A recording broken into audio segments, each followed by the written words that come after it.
Shiki est un adolescent perturbé et Leki était à deux doigts de massacrer toute sa classe. Sans surprise, il a été expulsé de son école pour son mauvais comportement, principalement parce qu'il menaçait sans cesse d'utiliser ses camarades de classe comme cible d'entraînement. Il essaie de faire comme si son expulsion lui était indifférente, mais honnêtement, vu la tournure que prend sa vie en ce moment, il sait qu'il va probablement passer le reste de son existence à retourner des hamburgers chez Mickey de S. Quelques instants plus tard, le père de Shiki fait irruption dans la pièce et frappe Shiki à la tête parce qu'il vient de recevoir la lettre l'informant de l'expulsion de son fils. Il n'arrive pas à croire que Shiki se soit fait renvoyer de l'école comme ça, et il est tellement en colère qu'il essaie de frapper Shiki à nouveau, mais Shiki s'est déjà adapté à son mode d'attaque, alors il l'esquive et saute sur son lit. Son père se calme après ça, mais il veut quand même une explication de Shiki, car il veut savoir pourquoi il a été renvoyé. Il veut également savoir comment Shiki a réussi à se procurer toutes les armes qu'il garde dans sa chambre, car ce genre de matériel coûte cher et n'est pas légal. Il dit à Shiki qu'il doit arrêter de se comporter ainsi avant de gâcher sa vie, mais cela touche une corde sensible chez Shiki, qui crie à son père qu'il est content qu'il ne soit pas lié par le sang, car il ne voudrait jamais finir comme lui. Cette dernière remarque blesse profondément le père de Shiki, et Shiki sait qu'il est allé trop loin, mais avant qu'aucun des deux ne puisse ajouter un mot, le téléphone sonne dans le magasin d'alcool que possède le père de Shiki, qui descend donc pour répondre. Quand il décroche, il est surpris de découvrir qu'il s'agit d'une grosse commande de bière, mais comme il n'a pas beaucoup de clients, il est heureux de la prendre. Il part en voiture pour livrer la commande, et une fois que Shiki le voit partir, il décide de s'entraîner au tir et commence à marmonner qu'il aurait aimé que les choses ne se soient pas passées ainsi. Soudain, il entend un grand bruit de collision à l'extérieur de sa chambre, et un instant plus tard, il est traîné dans la rue par une corde de brume noire. Shiki est complètement désorienté par la chute, et lorsqu'il réalise ce qui se passe, un homme nommé Samidar sort lentement de la fumée, et il semble savoir qui est Shiki. À ce moment-là, une voiture surgit de nulle part et percute Samidar contre un mur. Une fois qu'il a cessé de bouger, le père de Shiki lui crie de monter immédiatement dans la voiture. Shiki ne pose pas de questions et saute immédiatement dans la voiture de son père, mais une fois qu'ils sont en sécurité, il commence à poser beaucoup de questions. Tout d'abord, il veut savoir pourquoi un fou l'a traîné dans la rue et pourquoi son père était si calme à l'idée de le tuer avec une voiture. Le père de Shiki lui répond qu'il est impossible qu'un homme comme Samidar meure après avoir été renversé par une voiture. Shiki ne comprend toujours pas ce qui se passe, alors son père décide qu'il est temps de lui dire la vérité. Il informe Shiki qu'il est un descendant des Oni, et que Samidar est un descendant de Momotaru, ce qui explique pourquoi il est si déterminé à traquer Shiki. Shiki est tellement stupéfait qu'il ne sait pas quoi dire, et il y a beaucoup plus à raconter, mais son père n'a pas le temps d'expliquer tous les détails car il semble que Samidar les ait rattrapés. Une brume noire commence à envahir la voiture, qui tombe en panne. Le père de Shiki est donc obligé de se diriger vers une usine abandonnée à proximité afin qu'il puisse s'échapper. Une fois sorti, Shiki se retourne et voit la voiture recouverte de cette étrange brume noire, mais avant qu'il n'ait le temps de demander ce que c'est, la voiture explose dans une énorme boule de feu. Dans le chaos, le père de Shiki détourne son regard de Shiki pendant une seconde, et dans ce court laps de temps, Shiki est kidnappé par Samidar. À l'intérieur de l'entrepôt, Samidar utilise sa brume noire pour retenir Shiki en l'air. Lorsqu'on lui demande pourquoi il fait cela, il répond simplement que tous ceux qui possèdent du sang Oni ne sont rien d'autre que des parasites à exterminer. Samidar s'apprête à exécuter Shiki une bonne fois pour toutes, mais avant qu'il ne puisse le faire, le père de Shiki arrive pour l'en empêcher. En entrant, il explique que toutes les légendes de Momotaru et des Oni sont vraies, et que la bataille fait rage depuis des millénaires. Au fil des générations, les descendants de Momotaru ont tous pris la responsabilité d'éliminer les Oni, ce qui a donné naissance à l'agence Momotaru. Shiki est toujours perplexe face à tout cela, mais son père ne s'attendait pas à ce qu'un raté comme lui comprenne immédiatement. Pour l'instant, il dit à Shiki de rester où il est et de le laisser s'occuper de Samidar. Mais dès que Samidar apprend que le père de Shiki a l'intention de le défier, il crée deux épées à partir de la brume noire et charge à une vitesse stupéfiante. Cependant, le père de Shiki sort sa propre lame de brume et bloque l'attaque. La brume noire est une caractéristique unique que seuls les descendants de Momotaru possèdent, et c'est là que l'histoire du père prend toute son ampleur. Le père de Shiki était en fait un ancien membre de l'agence Momotaru qui travaillait autrefois aux côtés de Samidar. Il s'appelait autrefois Tsuyoshi Momo. Cependant, il a abandonné cette vie il y a longtemps afin d'élever Shiki loin des regards de l'agence, mais malheureusement, il n'a pas pu garder Shiki caché éternellement. Samidar demande à Tsuyoshi s'il a oublié à quel point les Oni sont dangereux, mais Tsuyoshi ne veut pas en parler, tout ce qu'il veut, c'est protéger Shiki.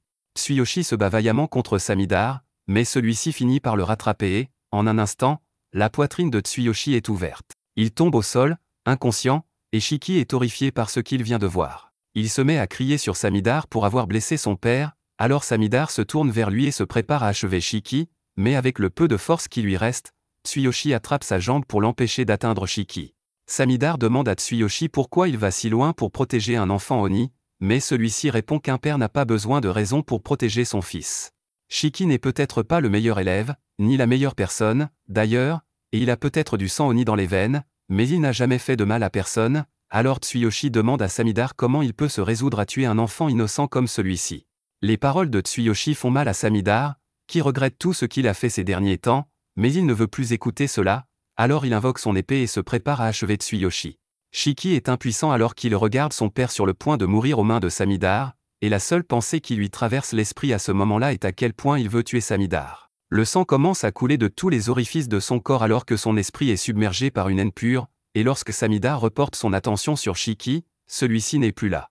L'instant d'après, Samidar entend le bruit de plusieurs armes à feu qu'on arme près de sa tête, et il est tellement surpris qu'il recule instinctivement, évitant de justesse l'attaque, mais il ne sait toujours pas où se trouve Shiki. À ce moment-là, il voit une goutte de sang tomber sur le sol, alors il lève les yeux et aperçoit Shiki, réveillé, suspendu au plafond. Samidar n'arrive pas à croire que Shiki ait pu réveiller ses pouvoirs d'Oni et contrôler son sang en si peu de temps, mais ce qui rend les Oni vraiment terrifiants, c'est leur manque total d'humanité, qui les rend incroyablement brutaux. Samidar prépare son épée en prévision de la prochaine attaque de Shiki, mais lorsque celui-ci commence à lui lancer des missiles de sang, Samidar se rend compte qu'il ne peut pas faire face et se met à fuir. Il parvient finalement à échapper aux rayons de l'explosion, mais cela ne signifie pas que la bataille est terminée, car Shiki émerge de la fumée et donne un coup de pied si violent à Samidar qu'il le projette dans un tas de gravats et le laisse à peine conscient. Shiki se tient alors au-dessus de lui et déchaîne toutes les armes qu'il a stockées dans son arsenal. L'entrepôt est détruit dans le chaos, mais étonnamment, Samidar a réussi à survivre à l'attaque, et plus surprenant encore, Shiki se transforme soudainement en humain. Shiki est confus et se demande pourquoi son corps est couvert de sang, ce qui est une réaction normale compte tenu de la situation. Samidar prévoit de profiter de cette confusion pour achever Shiki avant qu'il ne se transforme à nouveau. Il se précipite vers Shiki, tout en répétant que tous les Oni doivent être éliminés sans exception. Shiki n'est pas encore capable de contrôler cette transformation à volonté, il est donc pour l'instant une proie facile. Cependant, alors que sa lame est sur le point de frapper, Tsuyoshi se jette devant lui et prend le coup à sa place. Samidar n'arrive pas à croire que Tsuyoshi soit prêt à sacrifier sa vie pour un Oni, mais Tsuyoshi se souvient des bons moments qu'il a passés avec Shiki et, honnêtement, cela ne le dérange pas de mourir ici, car il a eu une vie bien remplie. Samidar est fatigué de ce combat, et toutes les destructions qu'ils ont causées commencent à attirer l'attention d'une foule. Comme l'agence Momotaru doit rester secrète, Samidar se retire pour l'instant et disparaît dans un nuage de brume noire. Une fois Samidar parti, Tsuyoshi s'effondre dans les bras de Shiki, qui est très inquiet pour lui. Il dit qu'il va appeler une ambulance, mais Tsuyoshi lui répond qu'aucun hôpital ne peut le sauver à ce stade. Sa mort n'est qu'une question de temps, et il aimerait parler une dernière fois à Shiki. Tout d'abord, il s'excuse de lui avoir caché la vérité pendant tout ce temps, mais ce n'est pas vraiment un sujet facile à aborder dans une conversation. Malheureusement, il ne sera plus là très longtemps, il ne peut donc pas lui offrir beaucoup de soutien, mais il dit à Shiki de s'assurer de devenir plus fort à l'avenir afin de pouvoir vaincre à la fois le groupe Momotaru et les Oni, et ainsi vivre une vie vraiment libre. Shiki crie à son père qu'il parle comme s'il était déjà mort, car il n'a pas l'intention de laisser cela arriver. Il commence à porter Tsuyoshi à l'hôpital, et voir Shiki se montrer si attentionné à son égard fait sourire Tsuyoshi, mais ses blessures sont bien trop graves, et après avoir fait quelques pas, Tsuyoshi perd toutes ses forces et s'effondre sur le sol. Shiki supplie désespérément son père de se lever, car il n'a toujours pas eu l'occasion de s'excuser et de réparer toutes les paroles blessantes qu'il a prononcées à son sujet ce matin, mais il est déjà trop tard, car Tsuyoshi est mort. Shiki reste assis là un moment et pleure sur le cadavre de son père, mais soudain, quelqu'un arrive derrière lui et lui dit qu'il ne peut pas rester ici, car il y aurait trop de témoins. Shiki est surpris, alors il se prépare à un autre combat, mais avant même qu'il ait pu se retourner, il reçoit un coup dans le cou et est assommé instantanément. Il faut beaucoup d'habileté pour pouvoir surprendre quelqu'un avec des patins à roulettes, donc Shiki n'avait clairement aucune chance contre lui dès le départ. Pendant ce temps, les dirigeants de l'agence Momotaru sont tous en émoi car ils viennent d'apprendre l'échec de Samidar dans sa tentative d'éliminer Shiki, et ils commencent à se demander s'il est devenu plus faible, mais étant donné la situation, ils ne peuvent pas lui reprocher de s'être retiré, car ils ne peuvent pas laisser le public découvrir leur existence. Cependant, ils ne veulent pas non plus que le public prenne conscience de l'existence des Oni, ils prévoient donc de tuer Shiki dès qu'ils mettront la main sur lui. Cependant, cela va être presque impossible maintenant, car après avoir été assommé, il a été emmené sur une île isolée au milieu de nulle part, et l'idée est d'inscrire Shiki dans une école remplie de demi-Oni comme lui afin qu'il puisse entraîner ses capacités correctement, mais avant cela, Neto va devoir faire une évaluation approfondie pour déterminer si Shiki va être utile ou non, et je peux déjà vous dire que cela ne va pas être une expérience agréable. Shiki se réveille et se retrouve torse nu et attaché à une chaise, tandis que l'homme derrière lui fait des pompes sur son parapluie. C'est une phrase que je n'aurais jamais pensé devoir dire, mais d'une manière ou d'une autre, ce n'est même pas la chose la plus étrange que Shiki ait vue jusqu'à présent. L'homme s'appelle Neto, et maintenant que Shiki est réveillé, il dit qu'il va commencer à expliquer ce qui se passe. D'abord, il révèle ses cornes pour montrer à Shiki qu'il est un Oni, tout comme lui, et après cela, il dit à Shiki qu'il a été amené ici pour 2 raisons, évaluation et récupération. Comme Shiki le sait déjà, l'agence Momotaro traque les Oni comme eux en utilisant la brume noire, et l'homme qui a tué le père de Shiki en faisait partie. Leur objectif est d'exterminer finalement tous les Oni dans le monde, donc, pour s'opposer à eux, l'agence Oni a été formée. Le travail de Neto est de trouver des Oni récemment réveillés comme Shiki et de déterminer s'il est apte à rejoindre l'agence Oni. C'est à peu près tout, donc Neto reprend son tableau et détache la bouche de Shiki pour qu'il puisse poser des questions. Cependant, dès que Shiki peut parler à nouveau, il se met immédiatement à crier sur Neto et exige de savoir ce qu'ils ont fait de son père. Neto est agacé par tous les cris de Shiki, donc il retire quelques points de l'évaluation et dit à Shiki que le corps de son père a été stocké en toute sécurité dans cette installation, mais de toute façon, le type est mort maintenant, donc ce n'est pas important. Shiki commence à se tortiller et à essayer de se libérer, mais ce comportement violent est en quelque sorte la raison pour laquelle Neto l'a attaché en premier lieu, donc il ne le libérera pas encore. Shiki est incroyablement furieux, mais il sait que crier ne le mènera nulle part, donc il prend un moment pour se calmer et demande calmement à Neto de le libérer parce qu'il a un compte à régler avec le type qui a tué son père. Cependant, bien que sa voix ait pu être calme, le visage de Shiki a toujours l'air vraiment en colère, donc Neto refuse de le détacher. De plus, il sait qu'il n'y a aucun moyen que Shiki ait une chance contre un agent Momotaro, mais si Shiki est si déterminé à se faire tuer, alors Neto a une meilleure façon de l'évaluer. Il enlève sa cravate, et avant que Shiki puisse même réagir, Neto s'est faufilé derrière lui et commence à l'étrangler avec. En gros, Shiki doit trouver un moyen de sortir de cette situation pour réussir le test de Neto, et s'il ne peut pas le faire, alors il meurt. De toute façon, Neto s'en fiche vraiment. Shiki refuse de se laisser mourir entre les mains d'un connard en roller, donc il se débat jusqu'à ce que du sang commence à s'accumuler autour de ses yeux, mais malheureusement, il n'a pas pu s'en sortir à temps, donc il finit par s'évanouir. Neto est totalement prêt à continuer à étrangler Shiki jusqu'à ce qu'il soit officiellement mort, mais avec Shiki évanoui, son subconscient prend le dessus, et il entre en mode berserker Oni. Le sang sur le sol forme des pointes qui faillissent s'abattre sur Neto, donc il est obligé de reculer, et dès qu'il détourne les yeux de Shiki, il se retrouve avec un pistolet mitrailleur pointé sur la tête. Shiki ouvre le feu sans hésiter, mais quand la poussière retombe, Neto est complètement indemne parce qu'il s'est protégé en utilisant son parapluie de sang. Il peut dire que Shiki n'a pas encore appris à contrôler ses pouvoirs sanguins parce que la seule façon dont il pouvait se battre était en devenant berserker, mais cela pourrait être un bon moment pour enseigner, donc Neto prévoit de le maîtriser aussi doucement que possible. Au moment où Shiki reprend conscience, il trouve son bras couvert de sang tandis que Neto se tient au-dessus de lui. Il n'a aucune idée de ce qui vient de se passer, et Neto s'y attendait parce que quand un Oni devient berserker, il perd tout sens de soi et détruit tout sur son passage, c'est pourquoi cette pièce est complètement saccagée maintenant. Shiki ne comprend toujours pas un mot de ce que dit Neto, et Neto commence à penser que Shiki est peut-être juste stupide, mais pour que ce soit aussi clair que possible, Neto voit Shiki comme un balourd maladroit qui ne comprend rien au contrôle de son sang, donc il lui dit qu'il a été disqualifié.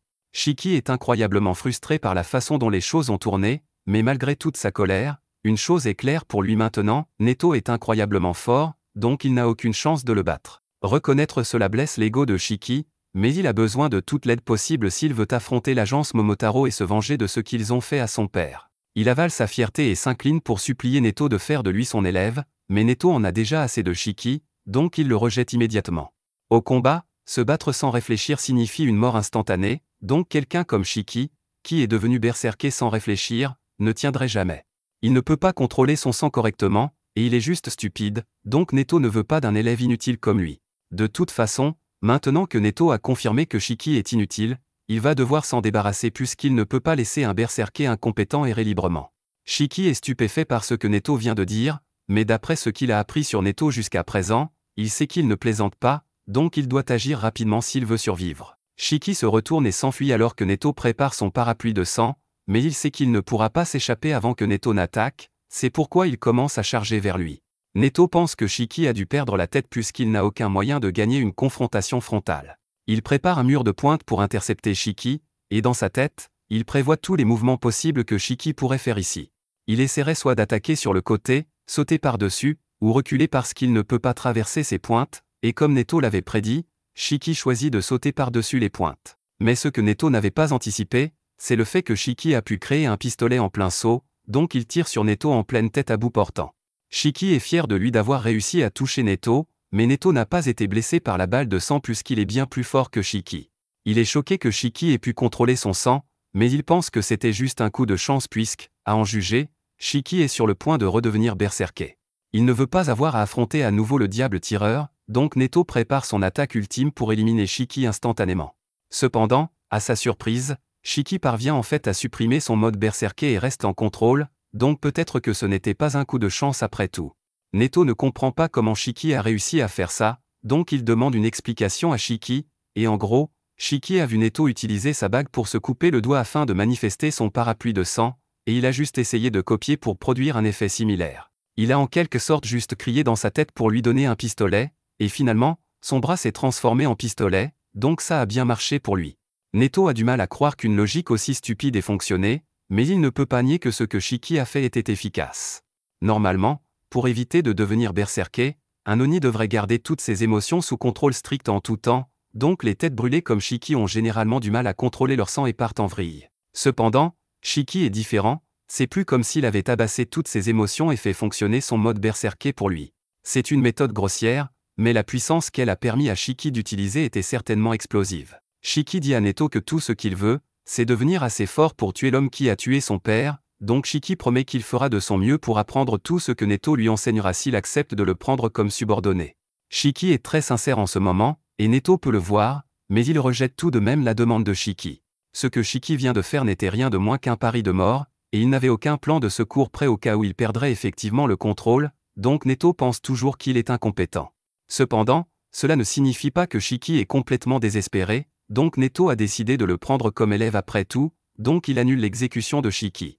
Il n'expliquera pas ce que Shiki a fait pour changer d'avis, mais ce qui est important, c'est qu'il pense que Shiki a du potentiel, et il ne veut pas voir cela gaspiller. L'île sur laquelle il se trouve s'appelle Onigashima, et en son centre se trouve une école construite spécifiquement pour les Oni, l'Académie Rosetsu.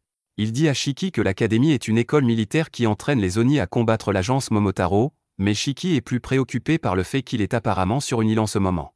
Neto pique Shiki au visage pour avoir parlé de choses sans rapport alors qu'il est encore en train d'expliquer, et ensuite il déclare qu'il est le professeur principal de cette académie, donc à partir de maintenant, il sera responsable de Shiki et des autres élèves. Shiki devra vivre, s'entraîner et se battre tous les 2 jours pour pouvoir finalement affronter les agents Momotaro, donc il ferait mieux d'être prêt, mais le cerveau de Shiki est surchargé par toutes les informations que Neto vient de lui balancer. Il y a encore beaucoup de choses que Shiki ne comprend pas, mais en fin de compte, il se fiche de ce qu'il doit faire tant qu'il devient assez fort pour se venger. Peu après, Neto emmène Shiki dans un vestiaire pour qu'il enfile son nouvel uniforme scolaire, et Shiki se sent un peu bizarre puisqu'il ne pensait pas qu'il aurait à porter un uniforme scolaire à nouveau après avoir été expulsé de son ancienne école. Neto dit à Shiki qu'il y a quelques autres élèves dans sa classe, mais parmi eux tous, Shiki est de loin le plus faible, donc il ferait mieux de ne pas chercher de bagarre. Au fait, Shiki demande à Neto où est son père, donc Neto explique qu'ils ont gardé le corps du père de Shiki dans la morgue, et les arrangements pour les funérailles sont sa décision à prendre. L'humeur joyeuse de Shiki baisse quand on lui rappelle que son père est mort, mais Neto lui dit qu'il ne sert à rien de se morfondre dans ses regrets. Au lieu de cela, il devrait se concentrer sur le fait de devenir plus fort pour ne plus jamais avoir à vivre ce genre de regrets. Cela dit, Neto ne veut pas perdre plus de temps à rester planté ici, donc il part en roller et dit à Shiki qu'il n'a que 15 secondes pour arriver en classe avant d'être en retard. Shiki ne pense pas que ce soit juste, mais il n'a pas le choix, donc il court aussi vite qu'il peut pour le rattraper. Ils finissent par arriver à la porte de la classe, et Shiki essaie de trouver la façon la plus cool de se présenter à la classe, mais Neto déteste perdre du temps comme ça, donc il donne juste un coup de pied à Shiki, et Shiki tombe à plat ventre, se donnant un saignement de nez. Une fois que Shiki réalise que son nez saigne, il demande à la première personne qu'il voit de lui donner un mouchoir, mais Jin lui dit de juste la fermer et de se taire. La réponse de Jin énerve Shiki, donc il se met dans le visage de Jin pour ça.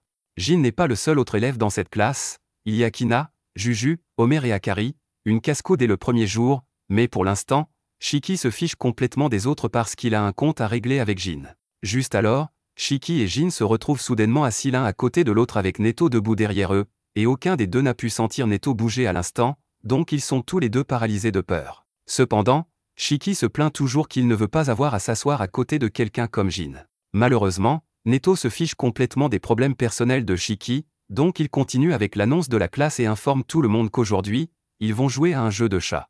Shiki est confus et pense que chat pourrait être un mot de code dans cette école, mais non, c'est juste un jeu de chat. Neto dit que les élèves devront traverser la forêt et arriver au but pour gagner, mais Neto viendra après eux, et quiconque il attrape sera expulsé sur le champ. Pour rendre les choses un peu plus équitables, il dit qu'il n'utilisera pas du tout son sang, tandis que les élèves sont autorisés à utiliser autant de sang qu'ils veulent. Cependant, il avertit que s'ils deviennent berserkers, alors il sera obligé d'utiliser son sang aussi, et ça ne finira pas bien pour eux. Jin demande à Neto ce qui se passe s'il le tue accidentellement pendant ce jeu, et Neto répond que si quelqu'un est capable de le tuer, il obtiendra immédiatement son diplôme et sera affecté à une unité de son choix, donc ils sont libres d'essayer, mais il ne rendra pas les choses faciles. Tout le monde semble excité par le jeu maintenant qu'ils connaissent les récompenses, mais Shiki semble un peu hésitant parce qu'il n'est pas encore habitué à tout ça. Cependant, un petit inconfort ne l'empêchera pas de donner le meilleur de lui-même, donc il dit à Neto de venir.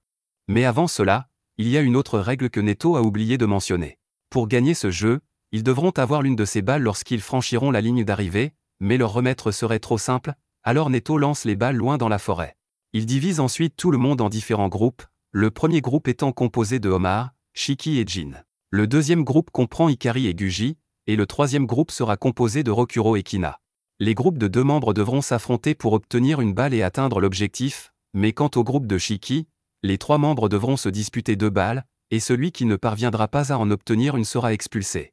Shiki tente de s'opposer à cette décision, car il ne veut pas être dans le même groupe que Jin, mais Neto lui dit que s'il ne veut pas participer au jeu, il sera immédiatement expulsé. Shiki n'a donc pas d'autre choix que de se taire et de se plier aux règles du jeu. À ce moment-là, Omar s'approche de Shiki et lui dit qu'il n'a pas à s'inquiéter pour elle, car elle promet de ne pas se mettre en travers de son chemin. Mais pendant qu'elle dit tout cela, la seule chose qui traverse l'esprit de Shiki à ce moment-là est « Waouh, une fille me parle vraiment ». C'est la première fois qu'une telle chose lui arrive, alors il jure immédiatement qu'il protégera Omar jusqu'à la mort, mais elle ne lui demandait pas tout cela, elle ne veut simplement pas avoir à se battre. Elle se rend ensuite auprès de Jin pour lui demander d'y aller doucement avec elle, mais Jin l'ignore complètement, alors elle fond en larmes et essaie de cacher son visage dans la terre, prise d'angoisse. Shiki crie sur Jin pour avoir fait pleurer Omar, mais Jin lui répond que s'il tient tant à se faire des amis ici, il ferait mieux de démissionner tout de suite, car il n'y a aucune chance qu'il arrive à obtenir son diplôme sans être expulsé. Shiki rétorque qu'il a ses raisons d'être ici et qu'il ne se laissera pas expulser avant d'avoir atteint ses objectifs, mais connaissant Shiki, Jin suppose que son objectif doit être quelque chose d'inutile, alors il ne le prend pas au sérieux. Entendre Jin se moquer de ses objectifs énerve vraiment Shiki, alors quand le jeu commence enfin, il ignore complètement l'objectif principal et poursuit Jin pour se battre avec lui. Omar reste là pendant quelques secondes, perplexe, jusqu'à ce qu'elle réalise qu'elle est censée courir après eux aussi. Dans la forêt, Jin saute d'arbre en arbre, concentré sur la recherche des orbes, mais tout à coup, Shiki apparaît derrière lui et tente de frapper Jin à la tête avec un bâton. Il est prêt à laisser passer beaucoup de choses, mais qualifier son objectif d'insignifiant est quelque chose que Shiki ne peut pas ignorer, il va donc devoir donner une leçon à Jin. Jin est agacé par le harcèlement constant de Shiki, mais après tout, il s'agit d'une compétition, il ne devrait donc pas y avoir de problème s'il en profite pour réduire Shiki en bouillie. Il enlève alors ses gants et passe son doigt sur ses bras, créant plusieurs scies circulaires à partir du sang qui en résulte. Shiki est choqué que Jin ait pu utiliser ses pouvoirs sanguins aussi facilement, mais il ne peut pas lui montrer qu'il est impressionné, alors il essaie de faire la même chose et mord l'un de ses doigts pour faire couler du sang. Malheureusement, cela ne fonctionne absolument pas, et crier sur son bras ne va pas l'aider, alors Shiki décide de s'en prendre à Jin avec un simple bâton. Cependant, cela se passe comme on pouvait s'y attendre lorsqu'on affronte un Chainsaw Man pirate, et le bâton de Shiki est coupé en 2. Franchement, il a de la chance que sa tête soit toujours attachée à son corps. Pendant ce temps, Omar marche dans la forêt, à la recherche de Jin et Shiki, car elle a entendu un bruit étrange provenant de cet endroit, mais elle trébuche sur une branche et tombe tête la première sur le sol, se blessant au nez.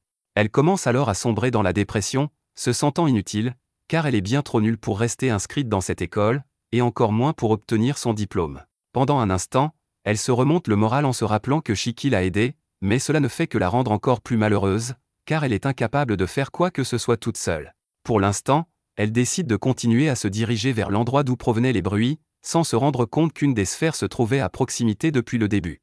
Pendant ce temps, à l'extérieur de la forêt, les autres peuvent entendre les bruits provenant du combat entre Jin et Shiki, et Ikari commence à être vraiment excité, alors il veut se joindre à eux, mais Guji leur rappelle que ce n'est pas encore leur tour. Les choses ne s'annoncent pas bien pour Shiki, car non seulement il ne peut pas utiliser ses armes de sang comme Jin, mais en plus, Jin est bien meilleur que lui au combat, et Shiki se fait donc tabasser. Il fait de son mieux pour riposter, mais Jin est trop rapide pour lui, et avant même qu'il ne s'en rende compte, il se retrouve à terre. Jin en a assez de battre Shiki, alors il lui dit de rester à terre afin qu'il puisse terminer le défi sans plus être interrompu. Cependant, Shiki refuse d'abandonner, alors Jin décide de l'achever avec un coup de sang, mais juste au moment où le coup va l'atteindre, Omar sort des buissons et se met en ligne de mire. Heureusement, Shiki parvient à la pousser hors de danger avant que quelque chose de grave ne se produise, mais il se fait entailler le bras dans la manœuvre et saigne légèrement. Quand Omar s'en rend compte, elle commence à s'excuser sans cesse d'être la cause de la blessure de Shiki. Shiki essaie de lui dire que ce n'est pas grave, mais Omar ne l'entend pas, trop occupé à se maudire d'être un tel fardeau. Soudain, son sang commence à réagir à son intense haine de soi, et sous les yeux de Shiki, un monstre de sang géant se forme. Jin est tout aussi choqué par ce qu'il voit. Il savait déjà que les Oni avaient plus de sang dans leur organisme que les humains, mais même selon les normes des Oni, c'est une créature de sang ridiculement grande. Omar supplie les deux hommes de s'enfuir, car s'ils ne le font pas, le monstre les tuera, et elle ne pourra rien y faire. Pendant ce temps, Neto se trouve ailleurs dans la forêt, attendant que les élèves se ressaisissent, quand soudain, il reçoit la visite du directeur de l'école. Le directeur se dit surpris que Neto ait choisi de confier aux nouveaux élèves une mission de vie ou de mort dès leur premier jour, alors qu'ils étaient censés suivre une orientation, mais Neto pensait qu'une expérience pratique serait plus efficace que de leur expliquer les choses dans une salle de classe. Plusieurs Oni meurent chaque année, et certaines personnes sont tuées simplement parce qu'elles sont apparentées à un Oni, mais les plus malchanceux sont ceux qui sont capturés vivants et utilisés comme cobayes par l'agence Momotaro. Ces enfants n'ont commis aucun crime, et la plupart d'entre eux ne connaissent même pas leur propre identité. Pourtant, ils sont tout de même massacrés. C'est une véritable tragédie, et le directeur espère que ces pauvres enfants auront une vie après la mort décente, mais Neto ne voit pas les choses de cette façon. Il croit que tant qu'il sera assez fort, il ne mourra pas aux mains d'un agent de Momotaro. Le directeur est plutôt d'accord avec l'idéologie de Neto, alors il lui demande de rendre ses élèves aussi forts que possible afin qu'ils puissent survivre. De retour sur le champ de bataille, Shiki a réussi à échapper à l'attaque du monstre, et Jin s'est précipité pour le détruire, mais le corps du monstre est trop épais pour qu'il puisse le couper en deux avec ses scies circulaires. Shiki appelle Omar et lui demande de faire quelque chose contre son monstre, mais malheureusement, elle n'a aucun contrôle sur lui et elle est trop faible pour faire quoi que ce soit pour le moment. Omar s'évanouit peu après, alors Shiki court vers elle car il veut l'éloigner du monstre le plus vite possible. Cependant, alors qu'il s'approche, le monstre cesse d'attaquer et commence instinctivement à protéger Omar, comme si son sang avait une volonté propre. Le monstre de sang considère clairement Shiki et Jin comme une menace, alors il crache une tonne de sang et inonde la zone. Il est impossible que cela ait été une utilisation efficace du sang de Omar, et même si elle a plus de sang que la moyenne des Oni, ses réserves doivent être faibles. Même si elle supplie Shiki de s'enfuir et de la laisser derrière lui, il refuse. Il a déjà vu quelqu'un qui lui était cher mourir sous ses yeux, et c'est vraiment horrible, alors il ne va pas la laisser mourir ici. Le monstre recouvre Omar et pousse un cri que tout le monde dans la forêt peut entendre, ce qui suffit à attirer l'attention de Neto, mais celui-ci n'a pas l'intention de s'en mêler, car il veut voir comment les enfants vont s'en sortir tout seuls. Shiki tente de libérer son sang en frottant sa main contre le sol comme il l'a fait contre Neto, mais Neto sait déjà que cela ne fonctionnera pas cette fois-ci. C'était un miracle sur 100 que Shiki ait réussi à le faire plutôt sans entraînement formel ni compréhension du fonctionnement de la libération de sang, mais sa chance ne peut pas durer éternellement. Shiki se rend compte qu'il est complètement impuissant dans cette situation, et il se sent incroyablement frustré car c'était la même chose lorsqu'il n'avait pas pu sauver son père. Alors que Shiki traverse cette crise, Jin lui dit d'arrêter de pleurer comme un bébé et s'avance pour affronter le monstre tout seul. Il enfonce ses 2 pouces dans ses bras, créant une tronçonneuse dans l'un et une scie circulaire dans l'autre. Neto voit cela et est très impressionné, car former 2 armes différentes en même temps nécessite un contrôle extraordinaire du sang. Le sang d'un Oni peut prendre n'importe quelle force ou forme requise par son utilisateur, à condition que celui-ci ait une image claire de ce qu'il veut créer. Souvent, la façon dont le sang se manifeste est liée à des traumatismes passés ou à des préférences et goûts personnels, c'est pourquoi on dit souvent que la libération de sang donne un aperçu du type de personne qu'est un Oni. Jin court le long du bras du monstre et, une fois assez près de sa tête, il tente de la trancher avec sa tronçonneuse. Cependant, à la dernière seconde, le monstre parvient à se protéger en sacrifiant l'un de ses bras, ce qui laisse beaucoup de travail à Jin. Et tandis que Jin est occupé à sauver la situation, Shiki est coincé sur la touche, ce qui le fait se sentir comme un vrai loser. Il ne comprend pas comment Jin peut utiliser son pouvoir sanguin si facilement alors que Shiki n'arrive pas à manifester quoi que ce soit. Cependant, à ce moment-là, il remarque quelque chose auquel il n'avait pas pensé auparavant, toutes les armes créées par Jin sont liées à la coupe, et le pouvoir sanguin de Omar doit être le monstre qui tente de la protéger. Peut-être que le sang libéré est unique à chaque individu, et si c'est le cas, alors il sait exactement ce que sera le sien. Jin continue de faire de son mieux pour combattre le monstre, mais il est pris au dépourvu lorsque celui-ci lui crie dessus et lui crève les tympans, le mettant ainsi hors de combat.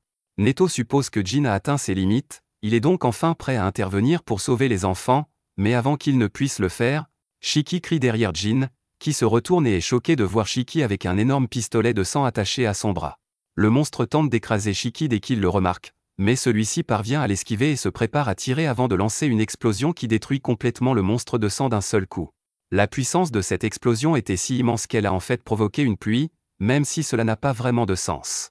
Mais aussi impressionnant que cela ait été, cela a beaucoup épuisé Shiki, qui s'effondre au sol quelques instants plus tard. Neto s'approche et dit à Shiki qu'il a utilisé beaucoup trop de sang d'un seul coup, et qu'il doit encore beaucoup travailler son contrôle, mais même pour quelqu'un qui a dû utiliser tout son sang pour une seule attaque, ce niveau de puissance était incroyable. Neto explique à Shiki que, dans le pire des cas, utiliser trop de sang pourrait le tuer, mais Shiki s'en était déjà rendu compte, et c'est précisément pour cette raison qu'il tenait tant à sauver Omar. Il demande à Neto de s'occuper d'abord d'elle, car elle a davantage besoin d'aide que lui pour le moment.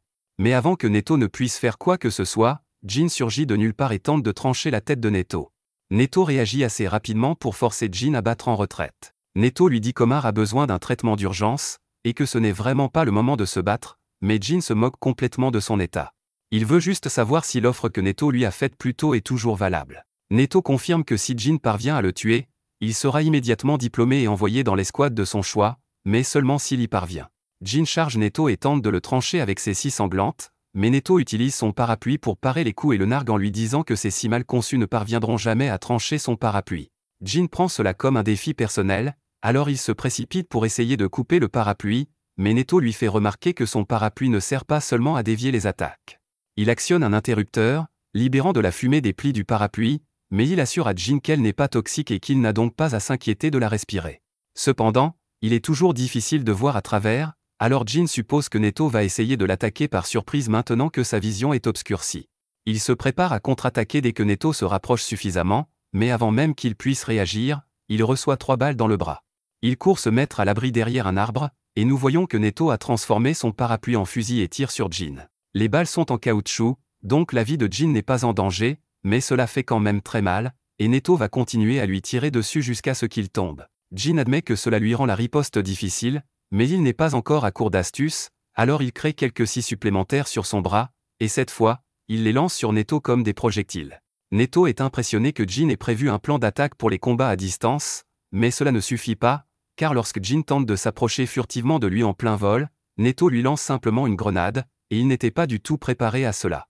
Heureusement pour lui, il s'agit seulement d'une grenade fumigène, il n'explose donc pas, mais il ne voit plus rien et se prépare à essuyer d'autres tirs de Neto. Au contraire, Neto court derrière lui et lui assène un coup de poing dans le dos qui lui brise la colonne vertébrale. Il dispose même d'une physique ragdoll avancée amusante, mais Jin refuse d'abandonner. Neto lui dit qu'il était stupide de penser qu'il pouvait gagner alors qu'il était déjà blessé par son combat contre le monstre de Omar, et qu'en plus, il avait déjà utilisé beaucoup trop de sang, si bien qu'il pouvait à peine bouger. Il utilise son parapluie pour immobiliser Jin au sol et lui dit que s'il s'agissait d'un vrai combat, il serait déjà mort plusieurs fois. Il lui demande s'il est vraiment si désespéré de revoir son père, mais cette question choque Jin, car il ne sait pas comment Neto a découvert cela. Neto explique qu'il a fait quelques recherches sur Jin, et qu'il sait donc beaucoup de choses à son sujet, comme le fait que son père est un agent Momotaro, et que dès que le père de Jin a découvert que sa femme et ses enfants avaient du sang Oni, il les a tous massacrés sans hésiter, laissant Jin comme seul survivant. Les cicatrices qui couvrent le corps de Jin lui rappellent ce que son père a fait à sa famille et les années qu'il a dû passer à survivre en mangeant tout ce qu'il pouvait avaler, même si c'était immangeable. Il n'abandonnera donc jamais tant qu'il n'aura pas retrouvé son père et qu'il ne l'aura pas éliminé de ses propres mains, même si cela doit lui coûter la vie. Neto n'avait aucun problème avec l'objectif de Jin jusqu'à présent, mais cette dernière partie sur la mort l'a vraiment énervé, alors il frappe la tête de Jin contre le sol et lui dit « Ça ne sert à rien d'avoir un objectif si tu ne vis pas assez longtemps pour le réaliser ».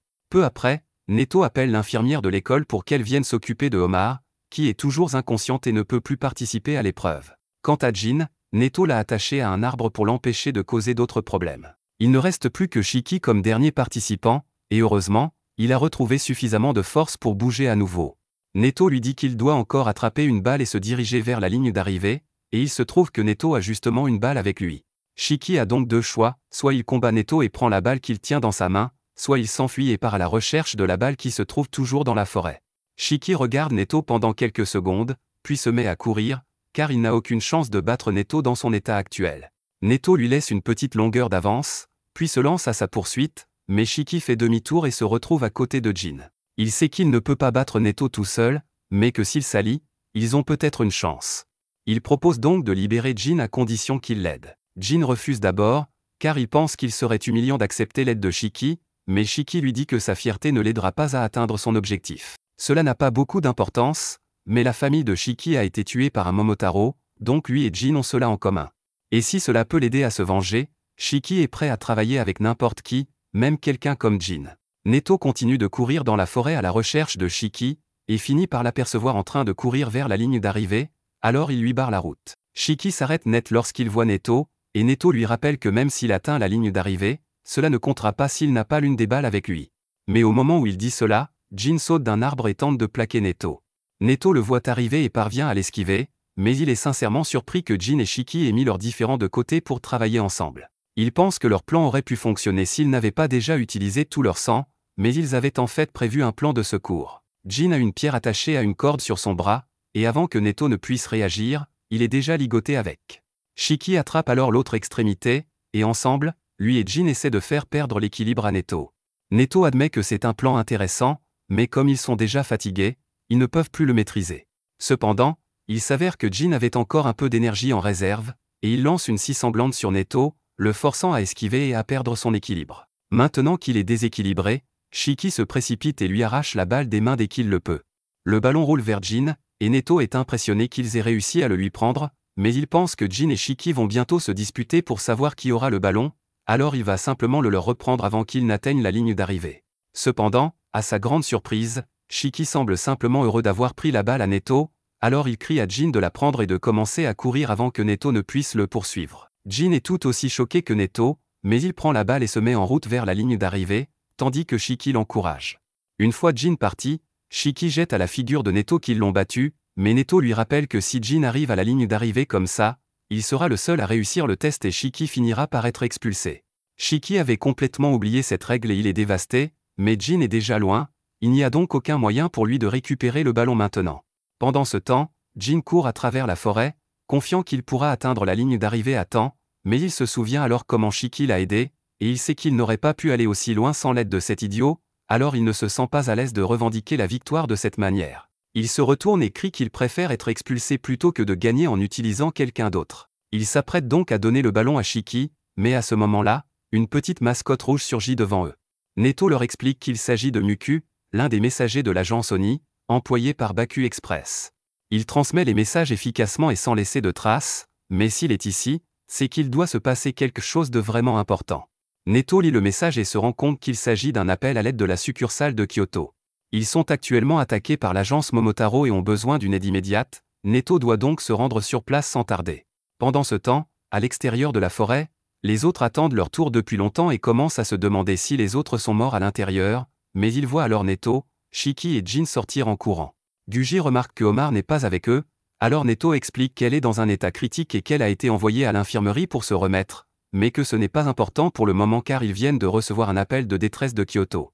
Neto leur annonce donc que l'entraînement d'aujourd'hui est officiellement annulé et que tout le monde ici va l'accompagner à la succursale de Kyoto. En quelques heures, ils sont tous embarqués sur un bateau, mais Guji ne comprend toujours pas bien les détails, alors il demande à Neto s'ils vont vraiment à la succursale de Kyoto qui est toujours activement attaquée. Neto leur répond qu'ils n'ont pas le choix, car toutes les autres classes sont actuellement en exercice sur le terrain et qu'il n'y a personne d'autre pour aider, mais il dit à tout le monde de ne pas trop s'inquiéter, car ils ne feront que des tâches de soutien pendant leur séjour là-bas. Kina demande pourquoi il leur a fait porter ces uniformes ridicules, alors Neto explique que les uniformes scolaires normaux d'Oni se remarquent trop et qu'ils ne peuvent pas risquer d'attirer trop l'attention sur eux. Il souhaite donc que tout le monde ici se comporte comme des élèves normaux à partir de maintenant. Rokuro demande alors ce que Neto entend par « rôle de soutien », et Neto explique que chaque municipalité dispose d'au moins une unité de l'agence Oni, et que ces unités ont deux responsabilités principales. La première est de combattre en première ligne contre l'agence Momotaro chaque fois qu'elle se présente, et la seconde est d'apporter leur soutien lorsque cela est nécessaire. Ils aident les Oni qui vivent parmi les humains et veillent à ce qu'ils ne soient pas découverts par l'agence Momotaro. Et comme les ONI ne peuvent pas consulter de médecins ordinaires, l'agence ONI fournit également des soins de santé gratuits et des soins médicaux d'urgence à tout ONI blessé au combat, et c'est ce qu'ils feront une fois arrivés sur place. Shiki est un peu contrarié d'être relégué à un rôle de soutien alors que cela pourrait être l'occasion pour lui de prendre sa revanche, mais Neto sait déjà ce qu'il pense, alors il lui dit que l'agent qu'il recherche n'est pas à Kyoto. L'agence Momotaro a également des opérations régionales, et l'agent actuellement en poste à Kyoto, disons simplement qu'il n'est pas très stable mentalement. Une fois arrivé à Kyoto, Neto les conduit tous dans un petit restaurant près du temple Aruda. Shiki, perplexe, lui demande s'il est sûr que c'est le bon endroit, car ils étaient censés se rendre à la base secrète des ONI. Cependant, quelques instants plus tard, la propriétaire vient les accueillir et leur dit qu'elle les attendait. Elle conduit le groupe dans une pièce et ouvre une trappe secrète qui mène à la base souterraine des ONI. Pendant ce temps, sur le champ de bataille, l'équipe 3 de la brigade ONI a été anéantie par le capitaine Tsubakiri et son subordonné Yumoji. Tsubakiri surprend une transmission radio du quartier général des ONI qui tente de prendre des nouvelles de l'équipe 3, et il trouve pathétique que les ONI essaient de jouer aux militaires, mais cela rend la tâche plus amusante lorsqu'il les élimine. Yumoji dit à Tsubakiri qu'il est peut-être allé un peu trop loin cette fois-ci, car le nettoyage du désordre qu'il a causé va prendre une éternité. Tsubakiri s'excuse, mais il est tellement furieux quand il voit les ONI essayer de se fondre parmi les humains qu'il ne peut pas s'en empêcher.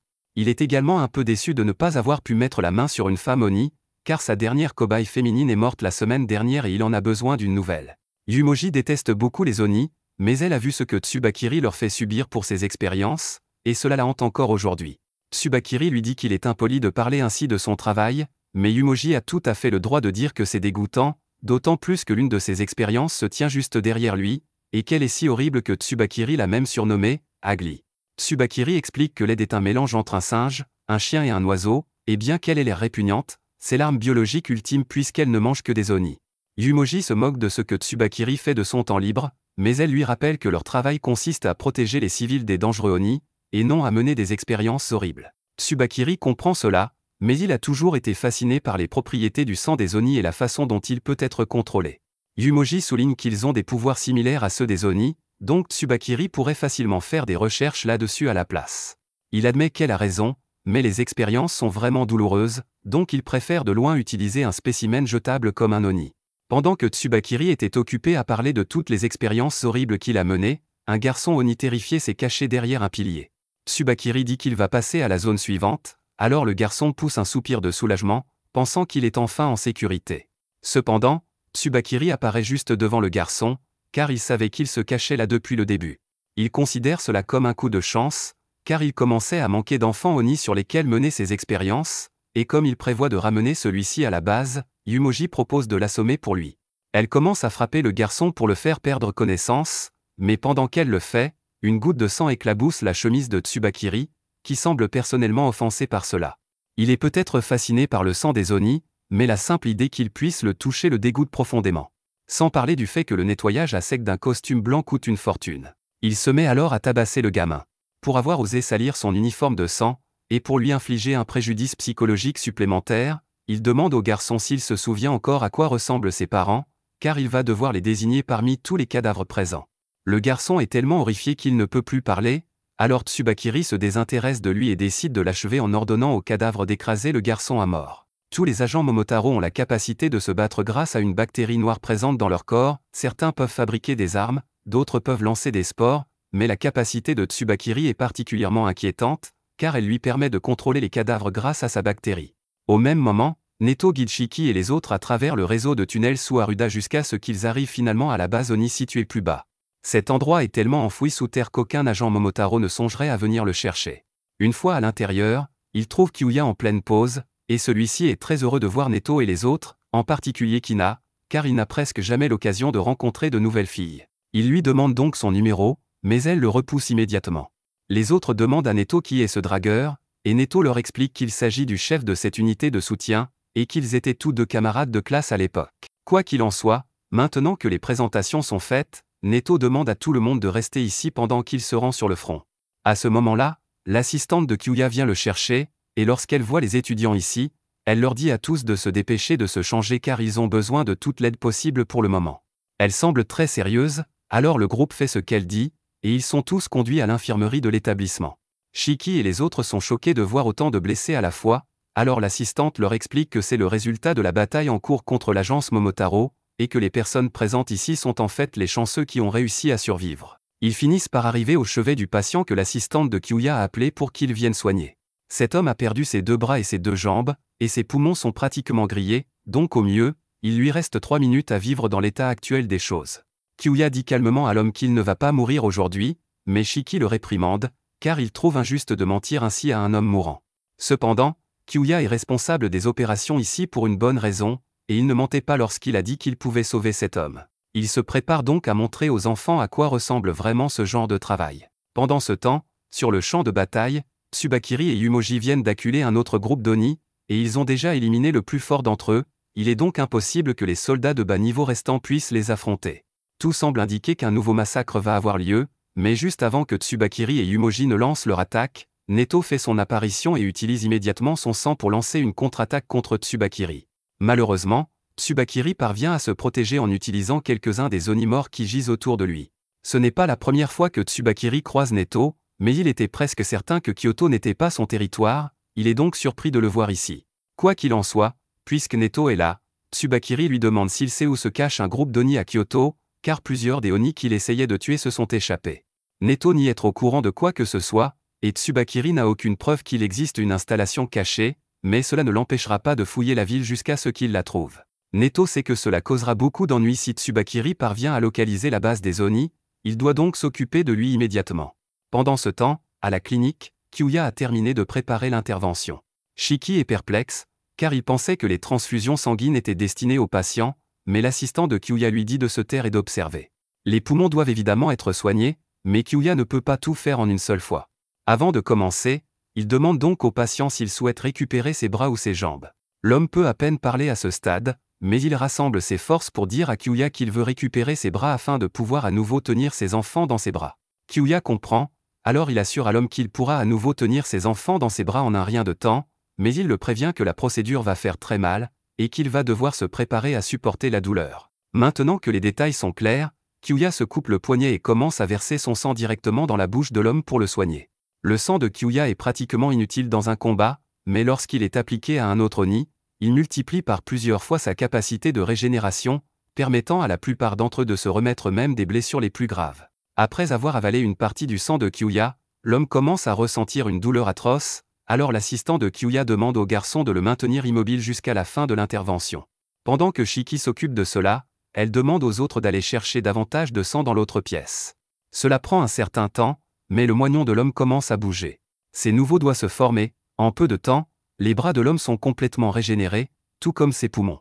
Shiki est émerveillé par ce qu'il vient de voir, alors il demande à Kyuya s'il peut faire la même chose pour les jambes de l'homme. Kyuya répond que tant que l'homme prendra régulièrement des doses de son sang, ses jambes finiront par repousser, et qu'il n'a pas tout fait en une seule fois parce que l'utilisation excessive de son sang réduit son efficacité pour le patient. Kyuya dit à l'homme que sa vie n'est plus en danger, mais qu'il devra probablement se retirer de l'unité de combat après cette blessure, même s'il est toujours le bienvenu pour venir travailler dans l'unité de soutien. Kyuya lui propose même de lui fournir une prothèse de jambe en attendant, afin qu'il puisse à nouveau courir avec ses enfants, et l'homme est tellement touché par sa gentillesse qu'il en a les larmes aux yeux. Kyuya explique à tout le monde que c'est la réalité du combat au front, et que s'ils ne font pas attention, ils pourraient très bien finir dans le même état que cet homme. Il comprend qu'ils ont toutes leurs raisons de vouloir se battre dans l'unité de combat, mais il veut qu'ils se souviennent que ceux qui se battent au front ne peuvent continuer à avancer que parce qu'ils savent qu'ils ont l'unité de soutien derrière eux. Tout cela a motivé Shiki à faire de son mieux, et il dit à Kyuya qu'il est prêt à faire tout ce qu'il faut pour aider. Cependant, Kyuya a en fait une autre tâche en tête pour Shiki. Il conduit Shiki vers une petite fille qui regarde fixement le jardin, et lui explique que la fille s'appelle Mei. Ils l'ont sauvée d'une attaque plus tôt dans la journée, mais ses parents n'ont pas encore été retrouvés, ce qui explique son état catatonique. Kyuya voit que Shiki est une personne gentille, alors il lui demande de s'occuper de Mei pendant un moment. Shiki pense qu'il peut s'en charger, alors il s'approche de Mei et essaie d'engager une conversation légère, mais Mei ne répond à rien de ce qu'il dit. Il finit par lui demander si elle veut aller à Aruda avec lui, ce qui attire l'attention de Mei, car elle n'a jamais entendu parler de cet endroit auparavant, alors elle lui demande ce que c'est. Shiki est heureux qu'elle lui ait enfin parlé, mais il est un peu surpris qu'elle n'ait jamais entendu parler d'Aruda, car c'est de notoriété publique. À ce moment-là, Shiki entend beaucoup de bruit de pas à proximité, alors lui et Mei vont voir ce qui se passe et ils voient l'unité de soutien transporter un tas de corps. L'assistant de Kyuya explique que l'unité de patrouille est tombée sur un grand nombre de corps sur leur itinéraire habituel, il y en a donc une trentaine ici, et il se trouve que les corps des parents de Mai se trouvent parmi eux, car elles font en larmes dès qu'elles les voient. De retour sur le champ de bataille, Neto se prépare à attaquer, mais avant qu'il ne le fasse, Tsubakiri lui demande si le cadeau qu'il a laissé a été reçu. Neto est perplexe et lui demande ce qu'il veut dire. Tsubakiri lui explique qu'il savait déjà qu'il ne serait jamais capable de trouver la base des Oni tout seul, c'est pourquoi il a infecté 2 cadavres avec sa bactérie noire et les a laissés à l'air libre. De cette façon, lorsque les cadavres seraient récupérés, ils seraient inévitablement ramenés à la base des opérations, donnant ainsi à Tsubakiri un accès direct. En fait, d'après ses calculs, les corps devraient déjà être arrivés, alors il décide de faire un petit test. À la base, Mai est toujours en deuil de ses parents décédés lorsque Tsubakiri prend le contrôle du corps de son père. Au début, Mai est ravie car elle pense que son père a réussi à survivre d'une manière ou d'une autre, mais lorsqu'elle regarde ses yeux, ceux-ci sont complètement noirs et sans âme. Il faut quelques instants à Shiki et Kyuya pour remarquer que le corps étouffe Mai, mais lorsqu'il le voit enfin, Kyuya reconnaît immédiatement qu'il s'agit du pouvoir de Tsubakiri, alors il demande à Shiki de couvrir les yeux de Mai pendant qu'il s'en occupe. Shiki ne comprend pas ce qui se passe, mais il le fait quand même, et une fois que la vue de Mai est bloquée, Kyuya prend 2 scalpels et pratique une lobotomie sur le père de Mai. La seule façon d'arrêter un cadavre une fois que Tsubakiri en a pris le contrôle est de détruire le cerveau, et Kyuya se rend vite compte que si ce cadavre était infecté, alors les autres qui ont été amenés le sont probablement aussi. Juste à ce moment, le cadavre de la mère de Mai commence également à bouger, et il parvient à prendre Shiki par surprise, donc il se retrouve mis en étranglement. Kyuya veut aller l'aider, mais il est soudainement taclé par 3 autres cadavres ressuscités, donc Shiki est laissé à se débrouiller seul. Pendant ce temps, dehors dans la clinique, des dizaines de cadavres commencent à bouger et se lancent dans une frénésie pour tuer autant d'Oni que possible, donc la situation est vraiment mauvaise. Mais est forcé de regarder ce qui est supposé être sa mère étrangler Shiki avec un regard vide sur son visage, et peu importe à quel point elle supplie et implore sa mère d'arrêter, elle est complètement ignorée. Kyuya essaie de se frayer un chemin à travers les cadavres pour pouvoir atteindre Shiki, mais il n'est pas vraiment un homme de combat, donc il finit par être poussé au sol et submergé par les cadavres. Shiki commence à perdre conscience, mais il se souvient soudain du pistolet qui lui a été donné avant leur arrivée ici. Neto lui a donné le pistolet à utiliser en cas d'urgence, puisque même si Shiki est capable d'activer son sang maintenant, il ne peut toujours pas contrôler sa production de sang, donc il ne voudrait pas qu'il fasse accidentellement sauter la moitié de la ville. Il est chargé de balles spéciales imprégnées de sang, donc il devrait pouvoir gérer la plupart des menaces, mais ces balles ne sont pas faciles à fabriquer, donc il avertit Shiki de ne l'utiliser qu'en cas de nécessité.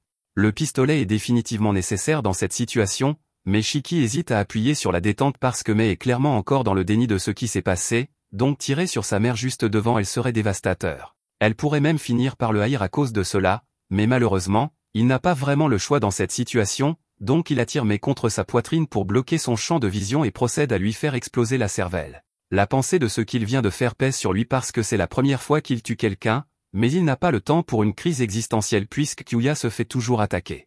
Il procède à tirer également sur cela dans la tête pour sauver Kyuya, et ce dernier est reconnaissant pour l'aide, mais il n'y a pas de temps à perdre parce que l'unité de soutien n'a pas de protocole de combat en place, et il y a encore des tonnes de cadavres vivants attaquant des patients dans la clinique. Donc Kyuya met Shiki en charge de s'occuper des cadavres pendant qu'il va se concentrer sur la mise en sécurité des patients. Pendant ce temps, le reste de la clinique a été complètement envahi par des cadavres marchands, et personne ne sait ce qui se passe, mais les patients blessés sont complètement sans défense en ce moment, donc Ikari et les autres travaillent ensemble pour les garder en sécurité. Cependant, peu importe combien de fois moi ou les autres en assommons un, les cadavres se relèvent toujours quelques instants plus tard, donc ils ne pourront pas tenir beaucoup plus longtemps. Juste à ce moment, Shiki arrive et il dit à tout le monde que la seule façon de s'occuper des cadavres pour de bon est de détruire leur tête, sinon, ils n'arrêteront jamais de bouger. Il commence ensuite à faire des headshots sur autant de cadavres qu'il le peut, et quand les autres réalisent ce qu'il fait, ils comprennent enfin ce qu'ils doivent faire. Jin ne perd pas de temps et enlève ses gants pour pouvoir activer sa scie de sang et trancher dans la tête de quelques-uns des cadavres, et cette fois, les cadavres ne se relèvent pas, donc cibler leur tête fonctionne vraiment. Les autres se mettent au travail pour exploser les têtes des cadavres, et Shiki tire toujours avec son pistolet, et pendant qu'ils sont occupés à se battre, Guji et Rokuro commencent à transporter les patients dehors pour les amener dans un endroit sûr. Quelques cadavres essaient de les suivre dehors, mais Ikari refuse que cela se produise, donc il en frappe un et fait un suplex sur l'autre au sol. Maintenant qu'ils savent comment immobiliser les cadavres, ils tiennent beaucoup mieux leur position, mais il y en a encore tellement que ça va prendre beaucoup de temps pour tous les éliminer. Shiki tire sur eux depuis un moment maintenant, mais puis il y pense, même si ces gars sont techniquement déjà morts, il est toujours basically forcé de les tuer une deuxième fois. Ils ont tous dû avoir quelqu'un qui tenait à eux, même s'il sait qu'il ne peut rien faire pour les sauver maintenant. Devoir leur faire exploser la cervelle encore et encore comme ça lui donne l'impression d'être un meurtrier. Pendant ce temps, Neto est toujours dehors en train de combattre Tsubakiri, mais quand il essaie de l'empaler avec son parapluie, Tsubakiri le bloque simplement avec 3 cadavres. Neto est furieux que Tsubakiri utilise toujours des cadavres d'Oni comme boucliers humains, mais une seconde plus tard, Agli saute alors et manque de peu d'arracher la tête de Neto d'un grand coup, le forçant à reculer. Tsubakiri se moque de Neto et dit qu'il n'y a rien de mal à ce qu'il utilise des nuisibles pour bloquer les attaques d'autres nuisibles comme lui, mais dire des choses comme ça ne fait que le rendre plus en colère. Les autres soldats Oni proposent d'aider Neto à combattre, mais il leur dit de simplement s'échapper vers le point d'évacuation parce qu'ils ne tiendront pas longtemps s'ils combattent Tsubakiri directement. Malheureusement, Tsubakiri n'a pas l'intention de les laisser partir vivants, donc il demande à Yomoji de faire son truc avant qu'il ne s'échappe. Elle s'avance, et alors qu'elle active sa capacité, la bactérie noire commence à se rassembler à ses pieds avant de former un carré sous Neto et les autres soldats Oni. Ensuite, avant même qu'ils aient une chance de réagir, un cube noir géant se forme autour d'eux. Cette barrière est spécialement conçue pour retenir les Oni comme Neto, et personne ne peut entrer ou sortir sans la permission de Yomoji, donc Tsubakiri prévoit de les laisser là-dedans pendant qu'il va s'occuper de la base Oni. La panique traverse le visage de Neto alors qu'il entend Tsubakiri mentionner la base, et Tsubakiri révèle qu'il sait déjà exactement où elle se trouve parce qu'il a placé des dispositifs de traçage sur tous les cadavres laissés à l'extérieur, et ils se trouvent tous rassemblés au même endroit pour une raison quelconque sous le temple Aruda, donc il va lui rendre visite tout de suite. Il dit à Neto et aux autres de patienter pendant qu'il termine son travail, mais pour que Neto ne se sente pas seul pendant son absence, il demande à Yomoji de donner à Agli la permission d'entrer dans la barrière. Tsubakiri ne se soucie pas vraiment que Neto détruise Agli ou pas puisqu'il peut toujours en faire un nouveau, donc plutôt que de le faire combattre, il décide de simplement faire exploser Agli à l'intérieur de la barrière pour éliminer Neto et les autres avec lui. D'un claquement de doigts de Tsubakiri, le corps d'Agli commence à gonfler d'énergie, et il ne faut pas longtemps à Neto pour comprendre ce qui est sur le point de se produire, donc il crie à tout le monde de se baisser, mais il n'y a nulle part où se cacher. L'explosion se produit et est si puissante qu'elle détruit complètement la barrière de Yomoji, laissant la zone couverte de fumée et de débris. L'explosion était énorme, mais Tsubakiri est honnêtement un peu déçu de la puissance puisqu'il s'attendait à une explosion beaucoup plus grande que ça, mais il pourra toujours l'améliorer avec la prochaine chimère qu'il fera. Yomoji demande s'il devrait vraiment partir sans confirmer que tous les Oni sont morts, mais Tsubakiri ne veut pas se retrouver avec du sang sur son costume à nouveau, et il est assez confiant que personne n'aurait pu survivre à une attaque comme celle-là. Cependant, au milieu des décombres, nous voyons Neto gravement blessé, mais toujours en un seul morceau. De retour à la clinique, Shiki et les autres ont enfin fini de tuer tous les cadavres, et l'équipe de Kyuya a relocalisé tous les patients dans une salle différente, donc le pire est passé. Mais Kyuya et Shiki sont tous deux inquiets de la façon dont Mei gère tout cela puisque découvrir que ses parents étaient morts était déjà assez grave, mais ensuite elle a dû regarder les cadavres de ses parents se faire tuer une deuxième fois. Tout cela doit être incroyablement difficile à assimiler pour elle, donc Kyuya et Shiki s'approchent d'elle pour lui offrir du soutien. Shiki s'excuse d'avoir tiré sur sa mère dans la tête, s'attendant à ce qu'elle le haïsse pour ce qu'il a fait, mais à sa surprise, Mei lui dit que tout va bien parce qu'il n'y avait rien d'autre qu'il aurait pu faire. Tout le monde est choqué que Mei soit si calme à propos de cela, mais elle dit qu'au fond d'elle, elle a toujours su qu'un jour comme celui-ci arriverait. Toute sa vie, elle a vécu cachée, n'est jamais allée à l'école et a déménagé d'un endroit à l'autre comme s'ils essayaient constamment de se cacher de quelqu'un, et cette personne les a finalement rattrapés, donc un résultat comme celui-ci était inévitable. Elle dit à Shiki et aux autres qu'ils n'ont pas besoin de s'inquiéter pour elle, mais Shiki ne peut s'empêcher de penser à quel point cette situation est vraiment déprimante et il ne peut l'accepter. Quand il avait l'âge de Mei, tout ce qu'il faisait était de s'asseoir devant la télé et de regarder des émissions de super-héros tout le temps. À l'époque, il idolâtrait les héros, mais même si les agents Momotaro sont supposés être les gentils, ils rendent la vie infernale pour les Oni innocents qui n'ont jamais fait de mal à personne. La réalité des choses est tellement tordue que Shiki en est malade, mais puisque l'agence Momotaro ne verra jamais les Oni comme autre chose que des méchants, alors il pourrait aussi bien jouer le rôle et devenir le plus grand méchant jamais vu pour pouvoir écraser l'agence Momotaro. Il serre Mei dans ses bras et lui dit que tout va bien se passer parce qu'il jure qu'il créera un monde où elle pourra sourire à nouveau. Entendre ces mots de la part de Shiki apporte un sentiment de réconfort à Mei, donc pour la première fois depuis longtemps, l'étincelle d'espoir revient dans ses yeux. Un peu plus tard, Kyuya se dirige dans les tunnels avec Jin parce qu'ils doivent encore s'occuper de tous les corps de leurs camarades tombés au combat, donc Kyuya veut préparer le four crématoire. En attendant, les autres sont occupés à rassembler tous les corps pour qu'ils puissent être déplacés. Ikari déteste le fait qu'ils aient été coincés à faire tout le travail ingrat, et il est encore plus contrarié parce que Guji traîne les pieds depuis un moment maintenant. Il lui crie de retourner au travail, mais Guji dit qu'il y a quelque chose qui le tracasse depuis un moment. Étant donné qu'ils ont été attaqués de l'intérieur de la base, leur localisation pourrait être exposée, donc ils ne sont peut-être plus en sécurité ici. Mieux vaut prévenir que guérir, donc Guji décide d'utiliser sa capacité et laisse une goutte de son sang tomber sur le sol. Son sang a la capacité de lui permettre de détecter tous les êtres vivants dans un rayon de 5 km, donc même si ce n'est pas exactement génial pour le combat, c'est quand même vraiment utile. S'il se concentre, il peut même confirmer si quelqu'un est un agent Momotaro ou non, bien que ce ne soit pas assez précis pour qu'il détermine le niveau de puissance de l'individu pour le moment. Guji commence son scan, mais après quelques instants, il découvre quelque chose de très préoccupant. Pendant ce temps, dans le temple Aruda, Tsubakiri et Yomoji viennent d'arriver à la boutique de la vieille dame, et ils n'ont pas perdu de temps à la tuer une fois qu'ils ont confirmé qu'elle était un Oni. Ils ont également trouvé l'entrée de la base cachée, donc Tsubakiri appelle le QG et leur demande de lui envoyer plusieurs de ses laits chimères à cet endroit, y compris le spécial sur lequel il a travaillé. Il leur a également demandé de lui envoyer le dossier sur cet Oni à haut risque dont ils ont parlé lors de la dernière réunion des commandants puisqu'il y a quelque chose qu'il veut vérifier, le fait que Neto se soit pointé plus tôt a convaincu Tsubakiri que quelque chose de gros devait se passer. Pendant ce temps, Yomoji inspecte l'entrée secrète, et ça a l'air vraiment grand en bas, donc elle s'inquiète d'y aller alors qu'ils ne savent pas combien d'Oni pourraient les attendre. Elle suggère qu'ils pourraient simplement jeter du gaz poison là-dedans, et Tsubakiri aime plutôt bien cette idée, mais il reçoit soudainement un texto avec un rapport du QG, et dès qu'il le lit, son visage se tord en un sourire maléfique. Il dit à Yomoji qu'ils vont finalement y descendre en personne, et quand elle lui demande pourquoi, il dit qu'il veut demander à chaque Oni son nom avant de les tuer.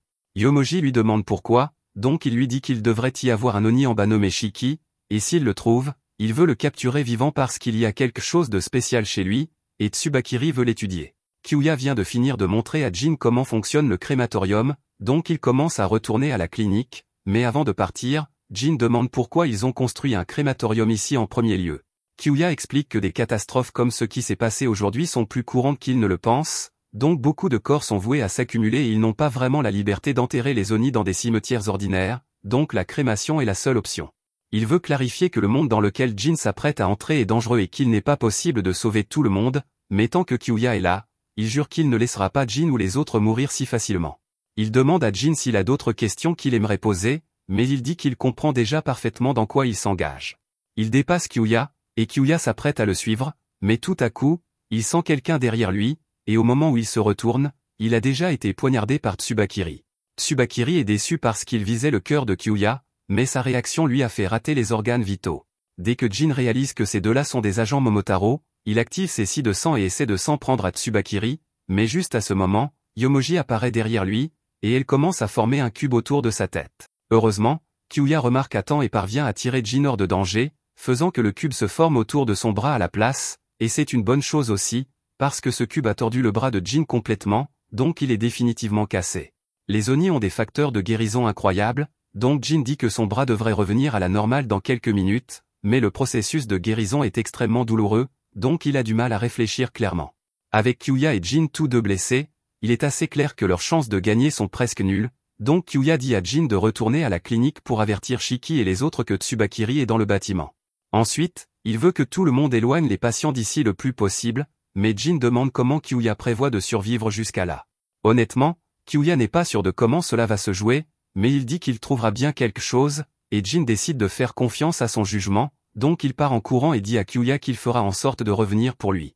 Maintenant que c'est fait, Tsubakiri dit à Yomoji de faire son truc, donc elle se baisse et commence à répandre ses bactéries. Kyuya n'a aucune idée de ce qu'il prévoit, mais d'après ce qu'il a vu plus tôt, le pouvoir de Yomoji lui permet de créer des boîtes noires, donc quand il voit un mur noir apparaître au bout du tunnel, il réalise qu'ils essaient de piéger les Oni ici avec eux.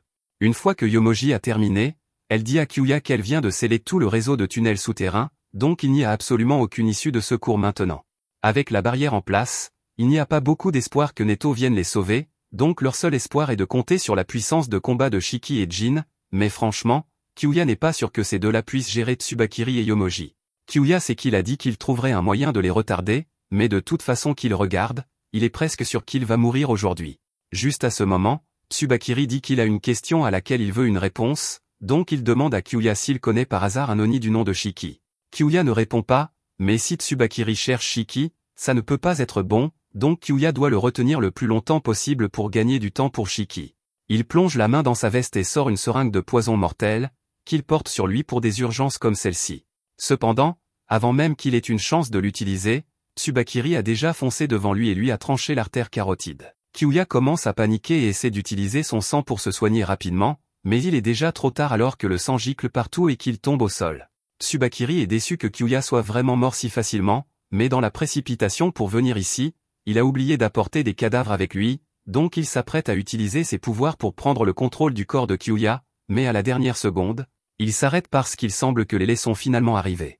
Il demande à Yomoji de les laisser entrer, donc elle claque des doigts et 4 des monstres de Tsubakiri traversent la barrière. Tsubakiri leur demande s'ils ont apporté ce qu'il a demandé, donc un des laits crache une grande boîte, mais il ne veut pas toucher à quelque chose couvert de bave de lait, donc il leur dit de la déballer pour lui. Les laits font comme on leur dit, et une fois qu'ils ont fini de déballer, il est révélé que la boîte est un cercueil spécial. Pendant ce temps, Jin retourne à la clinique pour avertir tout le monde. Cependant, quand il ouvre la porte, il trouve la salle principale complètement vide. Il commence à se promener et à crier pour les autres parce qu'il craint que quelque chose de grave leur soit déjà arrivé, mais alors qu'il tourne au coin, il voit Shiki pointer son pistolet sur lui. Shiki et les autres sont soulagés que ce ne soit que Jin, et Jin est content qu'ils soient tous encore en vie, mais il se demande où sont passés tous les patients. Shiki explique que la capacité de Guji lui permet de scanner un rayon de 5 km et il a localisé par hasard 2 agents Momotaro dans les tunnels, donc il a averti tout le monde et ils ont immédiatement commencé à évacuer. Malheureusement, en cours d'évacuation, un mur étrange est apparu et a bloqué toutes les sorties. À ce moment-là, tous les patients ont été déplacés en sécurité, mais un tas de membres du personnel sont encore coincés ici, y compris Mei. Kuina demande ce qu'ils vont faire maintenant, et Ikari suggère qu'ils devraient commencer à chercher d'éventuelles sorties, mais l'assistante de Kyuya lui dit qu'elle a déjà vérifié tout le réseau, et toutes les sorties sont bloquées. Juste à ce moment, Shiki réalise que Kyuya n'est pas là, donc il demande à Jin ce qui lui est arrivé, mais avant qu'il ne puisse dire quoi que ce soit, un lait entre dans la pièce.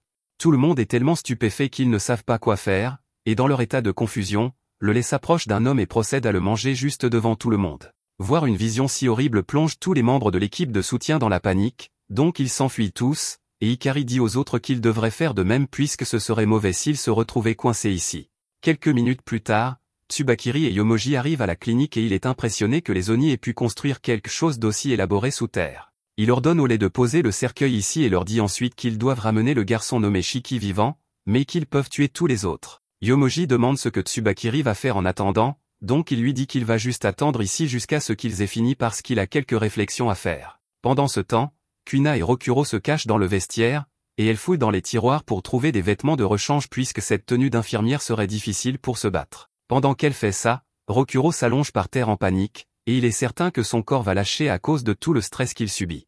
Kuina lui dit d'arrêter de se plaindre parce qu'il est juste à bout de souffle d'avoir couru jusqu'ici.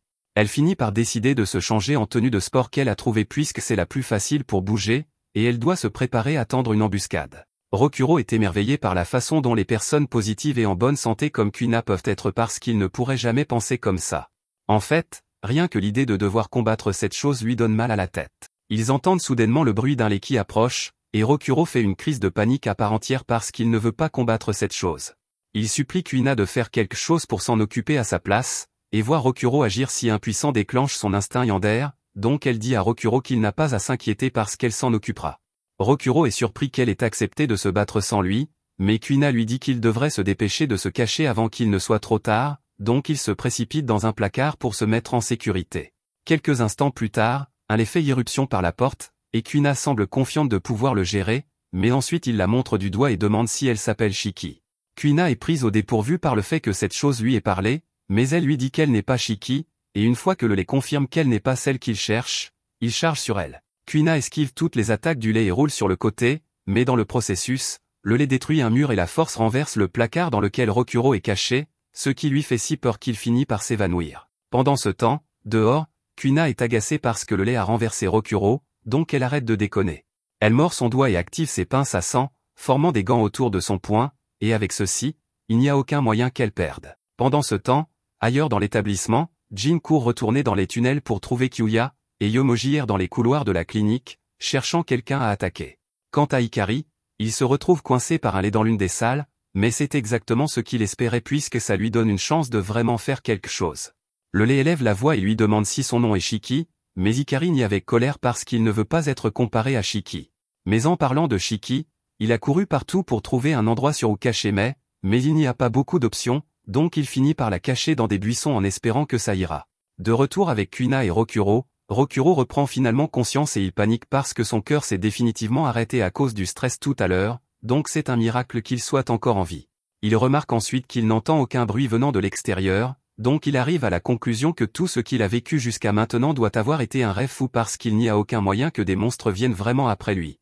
Cependant, quand il ouvre la porte, il trouve le lait qui le regarde droit dans les yeux. Cela le plonge dans une autre crise de panique, donc il essaie d'appeler un time-out parce qu'il ne veut pas se faire manger, mais pour une raison quelconque, le lait ne l'attaque pas. Rokuro lève les yeux et voit Kuina dire au lait de venir vers elle, et il suit docilement ses instructions. Elle lui dit de rester juste là et de tourner la tête vers elle, et une fois en position, Kuina procède à défoncer le lait. Rokuro sait qu'elle fait ça pour le protéger, mais là, il a encore plus peur de Kuina qu'il n'avait peur du lait, donc il ne peut pas supporter de regarder. Kuina continue de battre le lait jusqu'à ce qu'il finisse par arrêter de bouger, moment auquel elle se lève et admire son travail. Sa capacité s'appelle Gemme, et chaque fois qu'un adversaire entre en contact avec suffisamment de sang de Kuina, il tombe sous son charme et perd progressivement la volonté de se battre, lui permettant de les battre autant qu'elle le veut. Ceux qui connaissent Kuina la décrivent comme une grande sœur fiable, et elle est définitivement fiable, mais ses proches amis la décrivent un peu différemment. Elle a tendance à devenir obsédée par les gens dont elle se soucie, donc elle finit par vouloir tout faire pour eux, et je veux dire tout. Du bon côté, elle n'est pas encore au niveau d'obsession te ligoter dans le sous-sol, donc c'est une bonne chose, mais elle vient de trouver son nouvel objet d'affection, donc elle ferait n'importe quoi pour lui à ce stade. Rokuro remercie Kuina de l'avoir sauvé de ce monstre, et il jure qu'il n'oubliera jamais ce qu'elle a fait pour lui, mais ça ne fait que la rendre plus amoureuse. Elle dit à Rokuro qu'il n'a pas besoin de s'inquiéter puisqu'elle peut gérer des faiblards comme ça sans transpirer, et pendant qu'elle dit tout ça, elle a posé le matelas par terre. Rokuro se demande à quoi c'est censé servir, mais avant qu'il ne puisse demander, Kuina le prend et le cale dans le lit avec elle allongée à côté de lui, et il ne sait pas comment il est supposé réagir dans cette situation. Pendant ce temps, l'un des membres de l'équipe de soutien a été repéré et court actuellement pour s'échapper d'un délai, même si elle a une bonne avance sur lui. Avant qu'elle ne puisse s'échapper, il lui perce le crâne, la tuant sur le coup. Le lait marche ensuite devant le cadavre de la femme pour continuer à fouiller la clinique à la recherche de plus de gens à tuer. De retour dans la pièce avec Kuina et Rokuro, il n'est toujours pas sûr de ce qu'il doit faire ici. Il regarde droit devant lui et dit à Kuina qu'elle est terriblement proche de lui, mais elle est plus inquiète de la pâleur de son visage en ce moment, donc elle se lève et propose de lui préparer quelque chose.